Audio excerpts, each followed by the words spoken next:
Hello everybody, it's Dave Fernape here, and welcome to the third week of the NPL, the weekly recap. Today I'm here with Richard. Introduce yourself. Hey guys, what's up? I'm Richard Arisen, one of the coaches in the NPL, coach of the Oakland Rose Raiders, filling in for Fogg, I believe, as an analyst today. And I'll let Dave take it from here. Yeah, Fogg hasn't been here for like 3 weeks. I think he exploded. But so today we're going to be talking about the third week, as we said. I think this was a pretty fun week. It was definitely better than the second week. What are your thoughts of this week? Oh yeah, it was much better than the second week. I mean, there was a lot of just I think general lethargy in the second week that the battles were either really hacksy or were kind of uninspired. But this week we definitely saw a lot more enthusiasm. We saw a lot cooler results. We saw just a better third week than we did our second week. So Yeah, it was pretty fun. So, we're gonna starting off the first week, or the first game of the week was, Portland and San Antonio. So, this one, we just said that there was not that much hacks, but this one actually had a lot of hacks in it. It was Dallas and Togue playing, and, the very first turn, there was such a huge play by Portland, having Rindoberry Hippowdon, making that grass knot from a Tornadus does nothing to it. Literally did like 25%, which was like really cool. So it got it up stealth rocks, and that was nice. And Portland was they weren't really playing San Antonio out. They were just doing a little bit better.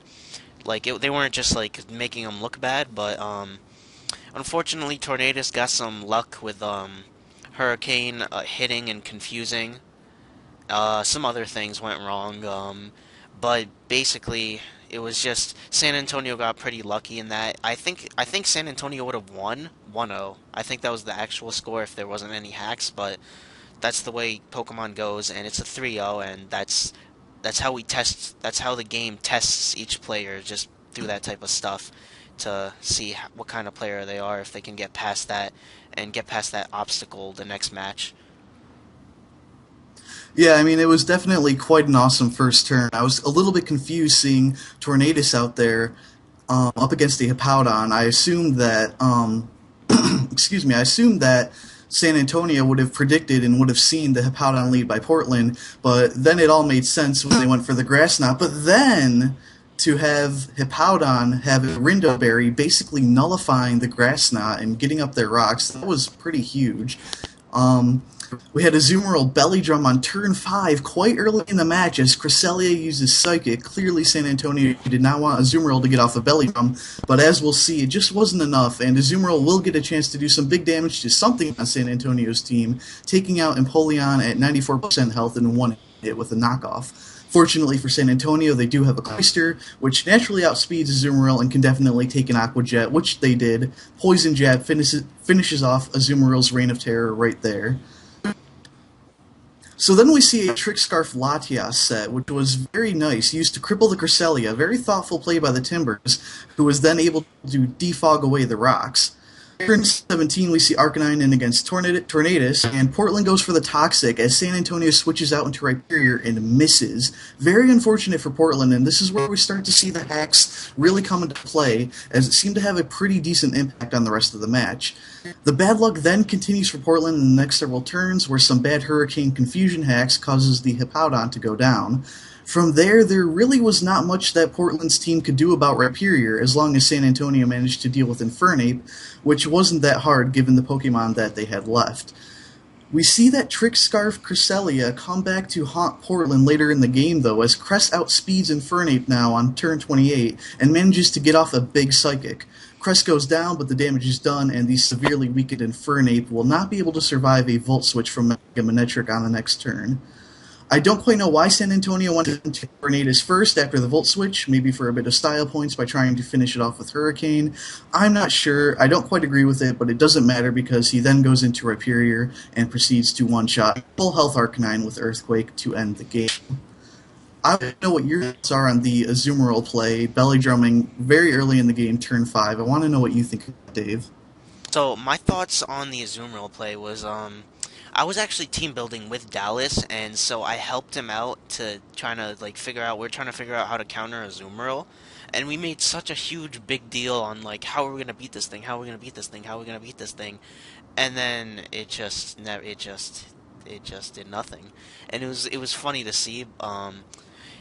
It was interesting. I thought all you had to do was really get like two stealth rock switch-ins with the cloister, and you could win the game.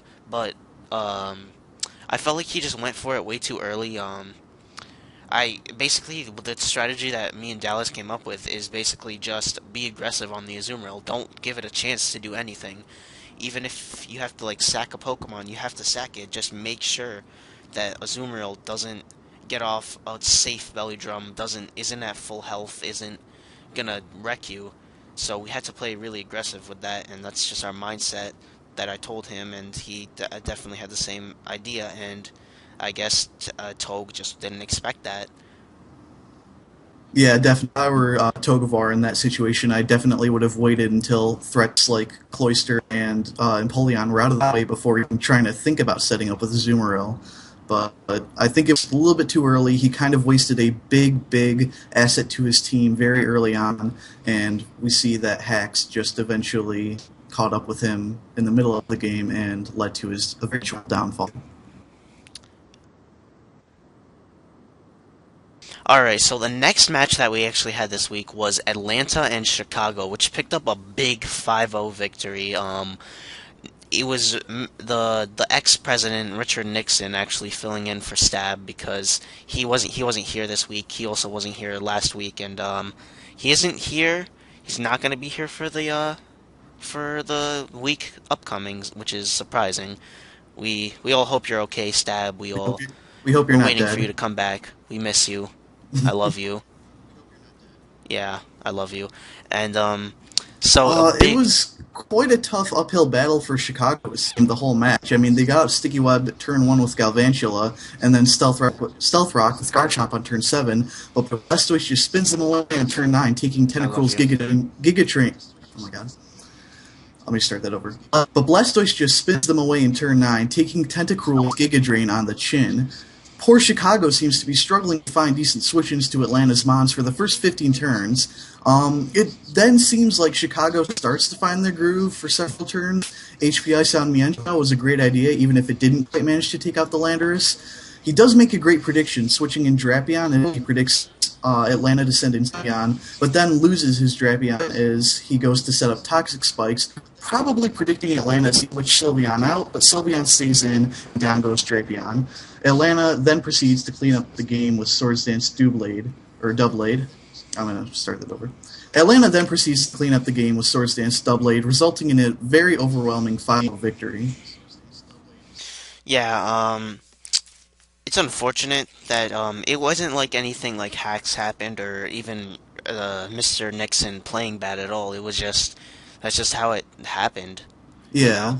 He did make a few questionable plays when he was down to 3 Pokemon left, but it was still looking like a pretty dire situation there. I don't think he could have come back regardless of what he did, but I think he didn't prepare quite well enough for Atlanta's team.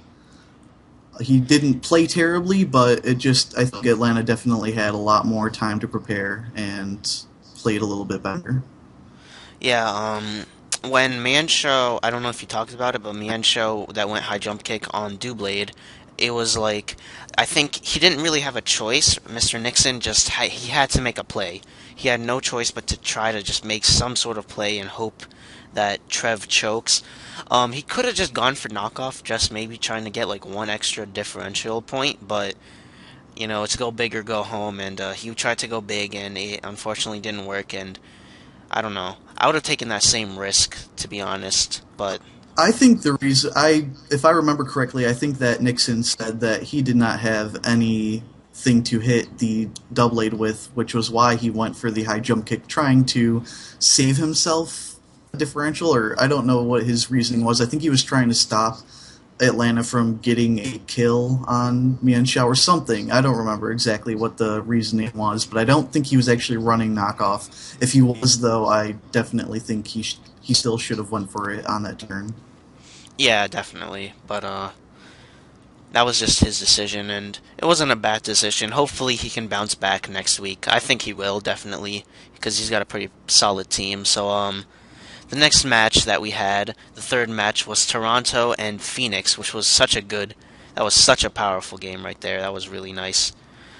Phoenix played really well with their Manaphy, their Mega Medicham, and all those Pokemon. The last three at the end, and I think Toronto at the end had a Clefable that was +2/+2 with the Calm Minds, and then he ended up switching out.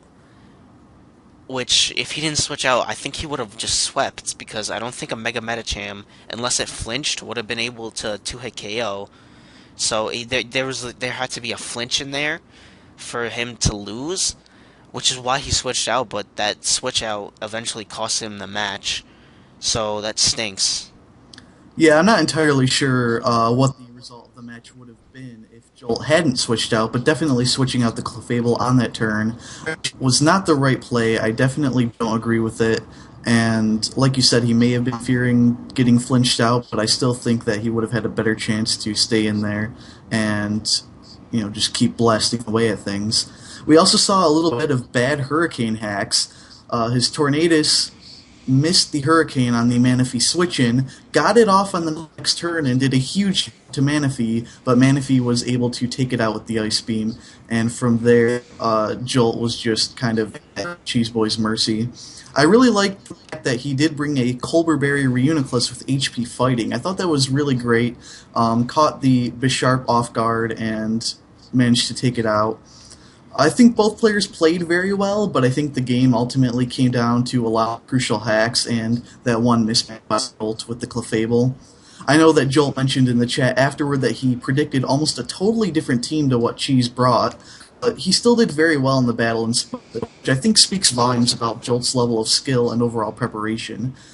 Both Cheese and Joel are amazing battlers. They both drafted amazing teams, but it will be Cheese who continues to go undefeated coming out of week 3. Yeah, I think there was one turn actually where Tornadus and the Togekiss, one of them went for Air Slash, the other went for Hurricane, and they both missed. Oh yeah, yeah. That was funny, and It was funny. and also the Togekiss I think got like paralyzed from Porygon's It, Tri Attack. it got burned from the tri Burned. attack, so it didn't really make a difference. Yeah, it didn't make a difference. I don't think so, but it's funny Yeah. that it was like hacks, but it sort of evened out. It, So in the end, we can all laugh about it. I suppose. I mean, I feel like even though Jolt had gotten some hacks of his own against Cheese Boy, it ultimately didn't matter as much as the negative hacks that Jolt received. So Yeah. either way, great battle. Let's see what we have next. New York and New England. No, yeah, New York and New England, a 6-0. Battle of Another, the News. yeah. So, this is the second consecutive week we actually see a 6-0, and it was actually from New York who got 6-0'd the last week versus Green Bay. Green Bay 6-0'd them, and they just got all of their differential back from this game, which was crazy. New England played decent. I feel Megalopony got played a lot better. Like the plays, it wasn't overly safe, even if it was like an aggressive. He played aggressive with it, even though it was still played safe at the same time. Instead of just going for fake out all the time or return all the time, he definitely played a little bit over the edge with it at a good pace, like a good risk versus reward, which was good for him getting better at that. But I don't think he realized that Meloetta. I don't know. I don't think New England knew what Meloetta even was, just because it was tanking everything that he tried to throw at it, and it was also killing Nidoking and stuff like that. I don't think he fully understood what it was, what it could do. So he didn't play the best around Meloetta, and that just took a toll on his team. And when something like that happens, it's hard to recover from that. Even though it is one Pokemon that went down, which was Nidoking, still it's hard to recover. It affects the whole match, and I think it was just lack of preparation that brought him to a 6-0. Oh yeah, Meloetta did a huge number on New England's team. I don't exactly know why he didn't immediately switch into Blissey. I mean, I think the Meloetta was probably a stealth based on the damage that the Rotom Wash was doing to it, but he leaves Nidoking in to die against Meloetta, which was probably not the best play. But then he goes out into Rotom Wash, probably like you said, not quite understanding Meloetta's power and its bulk, not realizing exactly what it does, and Meloetta got a chance to weaken that quite well, and then he goes out into Blissey, immediately threatening Meloetta out. But now they so now New England has a dead Nidoking, a very weakened Rotom and a half-health Blissey in against a Gyarados that New York brings in. New York does reveal the taunt on Gyarados, basically stopping Blissey from doing its job. I found it cool that New England did have HP Electric on Breloom. It was very innovative and well planned. Gyarados does survive, however, and cripples Breloom with a Thunder Wave, which I didn't even know that it got that, and then it finishes the Breloom off with a Fire Blast. It's now 6-3, though, not looking very good for New England. After Breloom goes down, New England then proceeds to play his last hope, his Mega Lopunny, very poorly against New York's Tangrowth. You said that he played a little bit more edgy with it, a little bit more aggressive with it. I thought that he played too aggressively with it in this match. He basically just sacked it off to the Tangrowth, and with just a defensive core left, just Gliscor and Blissey, New England can do almost nothing to break through New York's team, and Tangrowth is able to outlast the Gligar and set Blissey up to be taken out by Crocodile. A very rough 6-0 loss for New England. I kind of feel like New England has always been playing a little bit weird with Megalopony, but I think that like the problem is at first it would always go for Fake Out, even if it was faster than the other Pokemon, even if it would have killed it with Return. It doesn't matter. They would always go for Fake Out. They would always go for like Return when they lose nothing from going for a High Jump Kick. They'd always go for High Jump Kick even though they lose nothing from going from Return, and they would just kind of make like inexperienced plays with it when you could have just made a better play and gotten a better kill.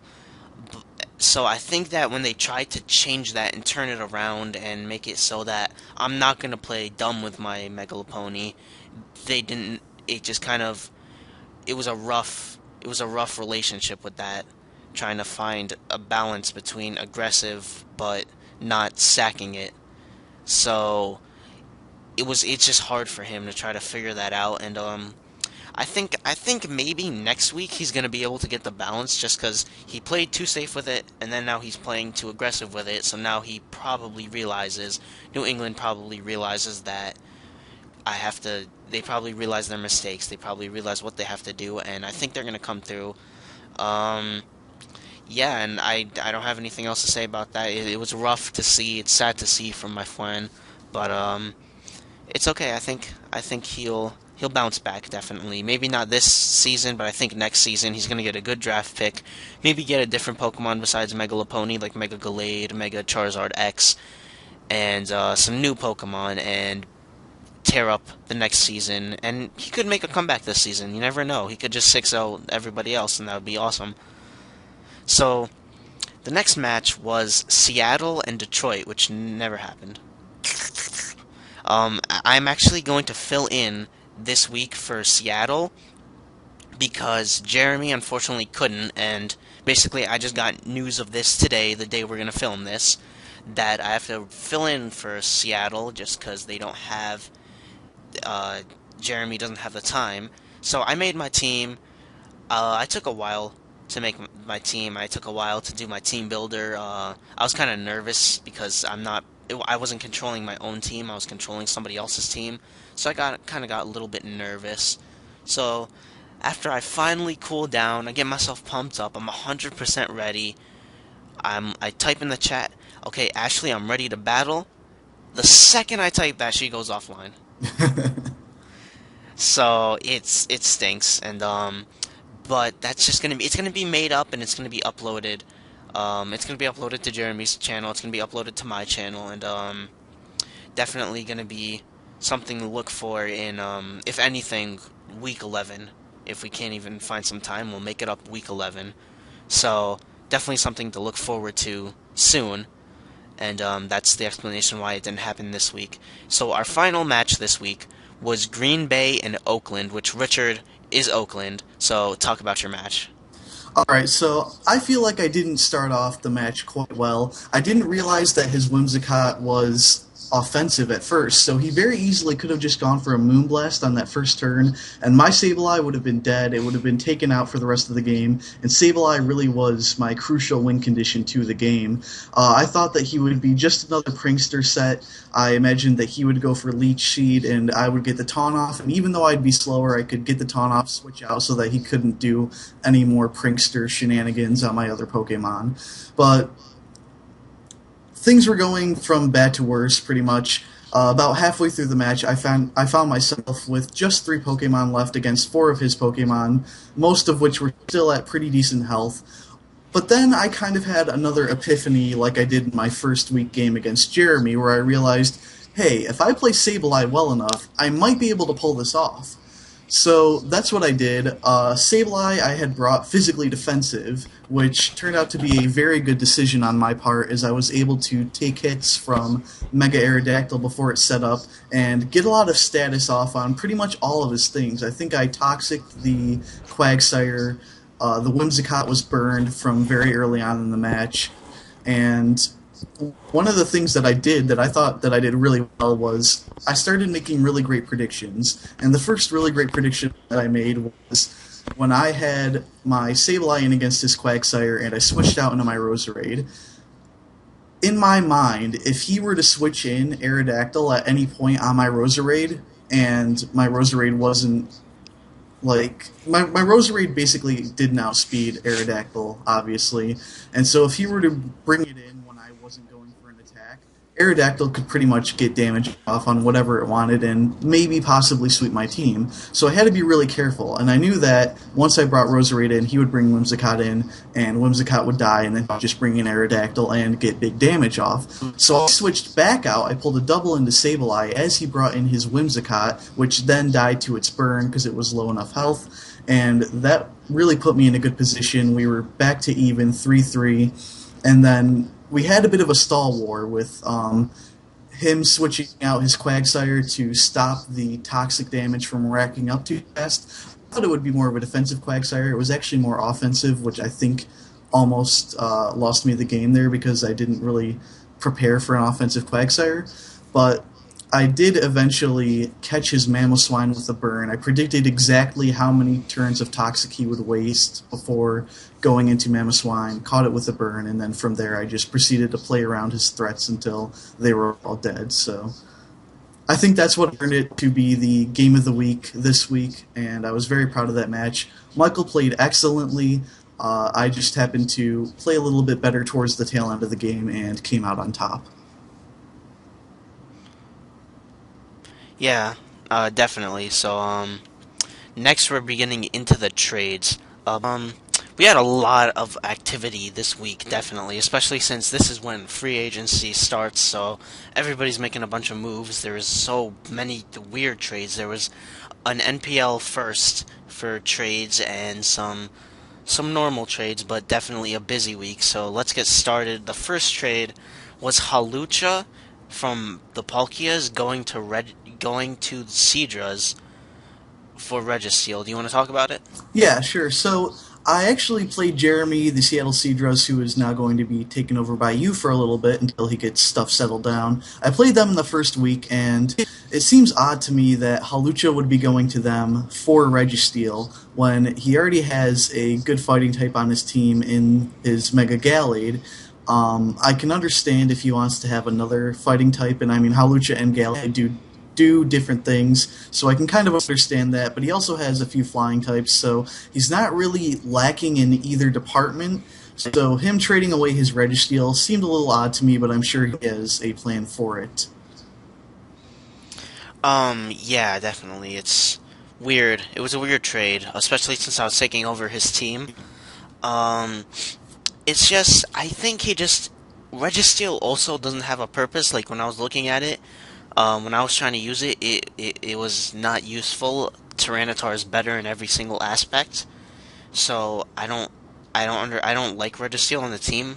If anything, I'll just bring Azelf, but I definitely all the matchups that I was looking at never saw a chance to bring Registeel. So I think Halucha in the end could at least get some time, especially since it has been putting in work this season. Um, so I guess since Registeel is useless, you might as well just get something else for it and hope that the other useless thing won't be useless. That's true. That's true. Yeah. It's just kind of a gamble for both teams and just trying to test things out for each other, try to make it better. So I don't really think it was a weird or a bad trade as much as I think it's just obscure. Right. So let's look at the rest of the trades that are going to be effective week 4. Dave, would you like to explain the very confusing three-way trade that occurred? Yeah, there definitely was a three-way draft. It was an NPL first three-way trade, which has never happened before. That's crazy. And so there are three teams in it. It was the New York Metangs, the Atlanta Braviaries, and the Chicago Sacred Fire, coached by Razor, Trevenant Forrest, and currently Richard Nixon, respectively. So New York Metangs get their Season 4 first round pick from Atlanta and Staraptor from Chicago. So their team is going to have they're going to have two first round picks next year or next season rather. And they're also going to have Staraptor, which is Staraptor just has no switch-ins. I don't care what you say. It has no switch-ins. It's so powerful. It's really hard hitting. Atlanta is getting a third round pick from New York, Superior and Metagross from Chicago. So Chicago's giving up Superior. Um, I don't know if I really agree with that, just because Superior is really fast. It gave their team a lot of speed. It was a solid Pokemon all around. You definitely wanted to keep Superior, but if that's what made the trades go through, then I guess you got to do what you got to do. And Metagross, I think I agree with, just because Metagross does nothing for them. And they get in return Jirachi, which is a Steel Psychic type, taking Metagross's place and basically just a huge upgrade, and Umbreon from Atlanta, Tangrowth from New York Metangs. So Chicago didn't do anything with picks at all. They got Tangrowth to add themselves some bulk. They got Umbreon, which is another bulky Pokemon. So they have two pieces of fat. And then now they have Jirachi, which is an upgraded form of Metagross. So they gave away some speed and offense for some powerful defense, which I guess there's no problem with that if that's what you're going for, and you definitely upgraded Metagross to Jirachi. Um, I think Atlanta got the blunt of the trade here, just because they gave away a first round pick, which was sad. Now they don't have a first or a second round pick, but they have third round picks. They have three third round picks. So in the third round, they're going to be picking three times, which I guess it's not bad for them to be dominating like a half a draft. So it's fine, and they get superior, and they get like a downgraded Pokemon. But I don't know. I guess Umbreon and Sylveon together kind of do the same thing. So getting rid of Umbreon wasn't a bad trade, especially when they're getting superior. But I think just of all these Pokemon, they get the worst part. And even though New York Metangs is the only team to only get two things in this trade and not three things in this trade, I think they got the best of the trade because a first round pick definitely is the best thing ever. You know, getting two first round picks is like so solid for them to do. It's gonna add them an extra Pokemon in the future that Atlanta probably would have wanted definitely for themselves. And like I said, Staraptor is an absolute beast. I think it's the best Pokemon in this trade. It can Brave Bird. There's no switch-ins. There's no switch-ins. Close combat can knock anything that resists Brave Bird. Double Edge is just there for electric types. U-turn, Final Gambit, Steel Wing, whatever you want. It's such a solid Pokemon. Yeah, it's really predictable. It's either Scarf, Specs, or I mean, what? It's either Scarf, Banded, or Life Orb, or maybe like Leftovers. But definitely, it's just always max speed, max attack, and it's predictable. But it's incredibly hard to team build for, especially in like a format like this. You'd think it'd be easier, but I think it's just harder because the team puts so much emphasis on being able to beat Staraptor that it can't beat the rest of the Pokemon. Yes, the Raptor is a monster. I mean, all these trades I think benefit the respective teams in some way, but Staraptor definitely is an asset that was traded here, and yeah, I think your assessment was pretty fair. So there were 11 things else that actually happened, and they were all in free agency. So week 3 is actually when free agency started. In the week 1 weekly recap, we talked a lot about, me and Maddie Brolick talked a lot about the free agency Pokemon that we thought would get taken up, and so we're going to be starting off the Seadras. They dropped Azelf, and they're getting Trevenant up. So I don't like that. Just because, again, I was looking at the team.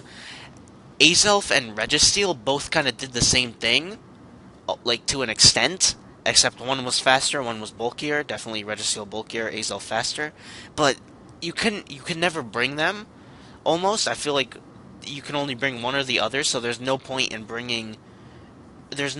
having both. So I think it was a good idea to get rid of Registeel, and then you get rid of Azelf though. I don't agree with that. You basically just gave away two Pokemon that did the same thing, and now you have nothing that does it. Basically, Tyranitar is just the only thing with rocks now that's, a solid Pokemon. Yeah, there are other things that have Stealth Rocks on the team, but definitely Tyranitar's the biggest Stealth Rocker, and it's the most useful Stealth Rocker, and it's the only really thing that he can abuse. So it was weird to see Azelf getting dropped and getting Trevenant. I felt like there was enough bulk on the team that you didn't need Trevenant, but I do like how Seadra's they actually dropped Typhlosion for Mandibuzz. I think that was great. I think that was perfect. Typhlosion was doing nothing for them. They probably picked up Typhlosion, realizing, like, they were thinking, oh, this Pokemon sweeps in lower tiers, so I might as well get it. And then they realized it does nothing. You can never bring it. It's never useful. Um, and Mandibuzz obviously adds the extra bulk. It was the bulk that they needed. It's another Roostmon. It's a defogger because the only defogger they really have is Salamence. So the only other thing that they had was like taunt Pokemon, like Azelf using taunt. So they got Mandibuzz that can defog as well as Salamence if they want to be quirky, which was a funny strategy. And I like that. That was definitely a good play, 100%. But I think Azelf for Trevenant.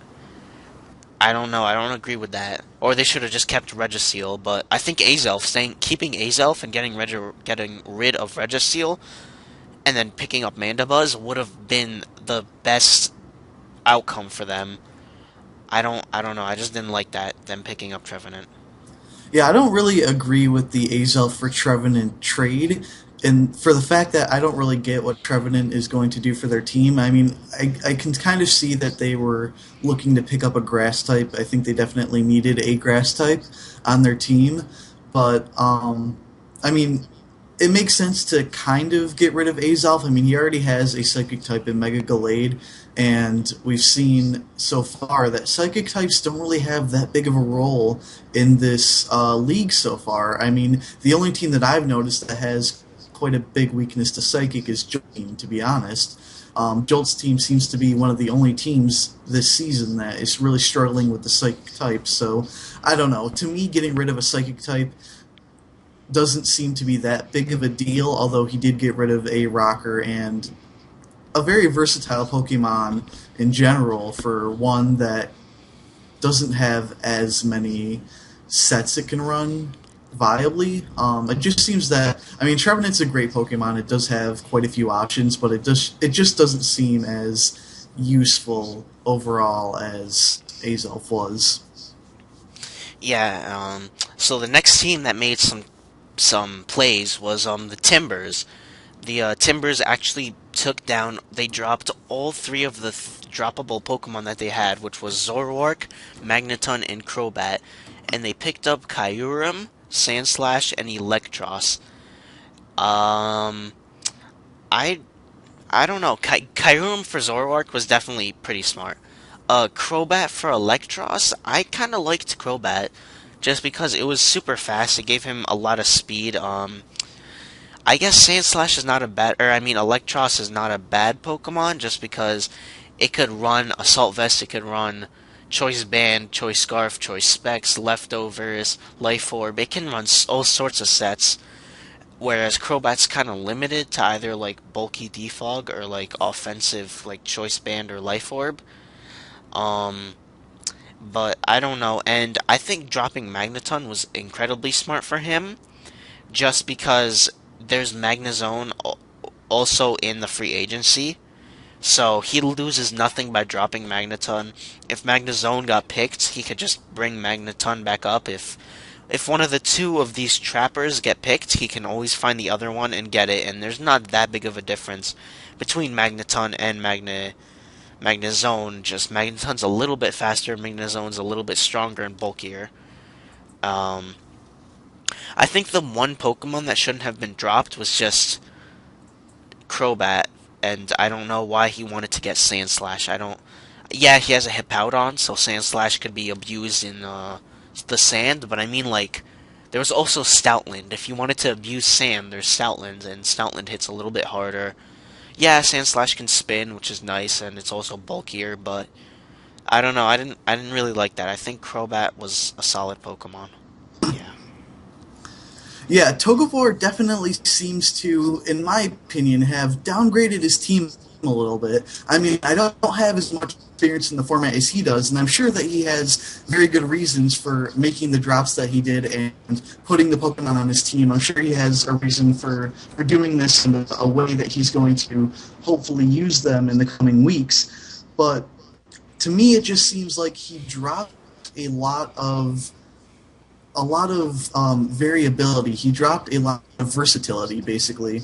I mean, a Pokemon like Zoroark, with its ability to take on the form of any other Pokemon on the team that's still alive, and basically just fool his opponent that way. I mean, that seems like it would be such a valuable tool in this format. But given the rest of his team, I can see how maybe it wasn't doing the work that it really could do on a different team.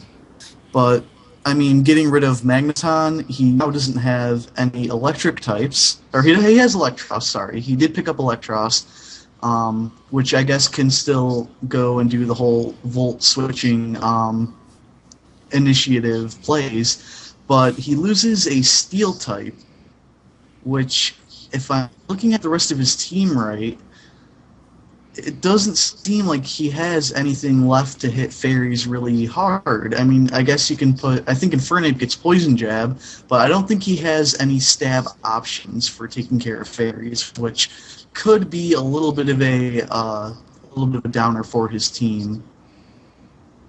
But that is Uh, just my basic interpretation. yeah, no, I do agree. Infernape does actually gets Gunk Shot, so that's how he's gonna be hitting fairies. But yeah, I agree. It kind of looked like it downgraded a little bit. Like Kyurem is definitely a Pokemon he wanted, and that was a good idea getting that. But I think just I don't know. I don't. Eh. It wasn't Yeah, bad, but at the Kyurem same. Kyurem was definitely a good trade, a good drop to get. I mean, a good pickup in free agency. But the other two, I mean, I don't know. They just don't make as much sense to me as the things he had on there before. Yeah, no, definitely I agree.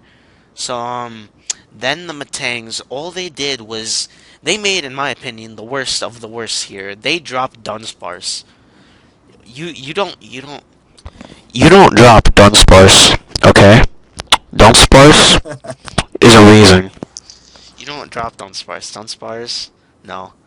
And then he actually got Haxorus, which was good because Haxorus is a pretty solid Pokemon. Then Right. the Pincers, actually, they dropped Honchkrow for Chestnut. Honchkrow was doing absolutely nothing for their team, and I feel Chestnut is better just because it can eat up a knockoff better than Honchkrow. It Yeah. wants to switch off. It wants to switch into a knockoff. It has the spiky shield for any physical attacker. It has Leech Seed, and it's a very easy Pokemon to use in my opinion, and that's what Ashley was going for. Unlike Honchkrow, is not the easiest Pokemon, so definitely Chestnut definitely increases the value of her team a lot. It's such a good Pokemon. And then the Braviaries made two drops. They dropped Agigiron, and then they got Hitmontop, which I think was good just because Hitmontop can spin, and it's not like AGG Ron was ever gonna be taken ever. So Hitmontop, that's such a good play. It could also be offensive too. It could be Assault Vest. Who knows? Uh, it's just a lot more viable than Aggron. And then we have Braviary, which are you are you still with me? He's, in my opinion, made the second worst play by dropping Braviary. You can't do that. It doesn't work like that. You can't just drop your signature Pokemon. And then they kind of got Ambipom, and I was like, all right, okay, I can understand Dunsparce for Hexorus because Hexorus is really good, but like Ambipom, yeah, it's hard hitting. It's pretty solid. It can knock off. It can U-turn. It can double hit. It can do a whole bunch of stuff. But I mean, I feel Braviary is just as good as Ambipom, if not a little bit better. Um, I feel like Braviary just has the flying stab and the normal stab, whereas Ambipom only has the normal stab, so it can't abuse that stuff. Yeah, it's a knockoff user, so it's gonna help. Definitely gonna be helping the Braviaries, but I don't know. I might it might just be because Braviary is Braviary, but I think they could have kept Braviary over Ambipom, or gotten something better at least, because Ambipom is not what I would have thought worth it. I mean, Um, Ambipom does have the speed over Braviary, but I mean, looking at the rest of his team, he does have a few fast things. I mean, he has Superior, he has Victini, he has Heliolisk, but overall, his team definitely seems to be a little bit lacking in speed with things like walls. He has a lot of walls, like Sylveon, Mega Blastoise. Hitmontop isn't the fastest, but I think what he was trying to do was he was definitely trying to go more oriented with speed for these pickups. I don't really agree with him dropping Braviary either, not just because it's his team's namesake, but also because Braviary just seems to be a little bit better than Ambipom in general. But I definitely think that his goal was to be a little bit faster with his Pokemon. yeah, definitely. He got some speed with that, especially because, yeah, his team isn't the fastest. But I mean, there are some other fast Pokemon that he could have gotten Right, right, exactly. better than Ambipom. Hmm. The Staraptors dropped Reuniclus for Blaziken. Um, as we've seen in like other leagues, Reuniclus is pretty powerful. It's strong. It's not that bad. I mean, you saw that Colberberry hidden power fighting set. That was Yeah, awesome. that worked so well. We were just talking about that earlier in the battle recap. Yeah, that was awesome. It was very cool. And and then they get Blaziken, which Blaziken's another really good Pokemon, and I'm happy that they got it. They actually now have Bravier or the now they actually have Blaziken and Greninja, were two Pokemon that are banned. Their special abilities are banned, but their actual abilities aren't in this format. So Staraptors is going for a huge risk with these two players, trying to see if they can make it in a league where they can't have their broken abilities. Um, I guess maybe dropping Reuniclus wasn't the best idea, but their other like the other Pokemon that they have are, I don't know if they really would have wanted to drop them either, which is what I can understand.